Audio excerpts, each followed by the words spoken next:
முடி உதிர்வுக்கான ஒரு அற்புதமான மூலிகை எண்ணெய் பற்றி தான் இந்த பதிவில் பார்க்க போகிறோம். எப்படி ஹேர் ஃபாலை ஸ்டாப் பண்ண முடியும்னா, அது கண்டிப்பாக ஹெர்பல் ஆயில்ஸ்னாலையும் ஒரு ப்ராப்பரான டயட்டர்னால தான் முடியும். இப்போ நம்ம காட்டக்கூடிய தலை பார்த்தீங்கன்னா, நேத்திரம் பூண்டு தலை.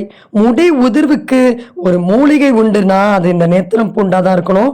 இந்த நேத்திரம் பூண்டை எண்ணெய் தயார் பண்ணுறது ரொம்ப ரொம்ப சுலபம். ஒரு 100 பொருட்களை போட்டு எண்ணெய் காய்ச்சி தான் முடி உதிர்வு தடுக்கணும்னு அவசியம் இல்லை. ஸோ இது ஒரே ஒரு மூலிகை போதும்.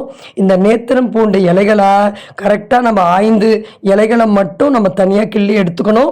சுத்தம் செய்த பிறகு வெறும் தேங்காய் எண்ணெயில் போட்டு அதை ஊற விட்டுறணும். இப்போ நம்ம காட்டக்கூடிய எண்ணெய் கிட்டத்தட்ட 2 வருடங்களாக எண்ணெயிலே ஊறி அது பாருங்க அப்படி நெய் மாதிரி மாறி இருக்கு. ஸோ இதுதான் நம்ம எடுக்கக்கூடிய பக்குவம். ஸோ அட்லீஸ்ட் 2 மாதம் 3 மாதம் அது ஊறணும்.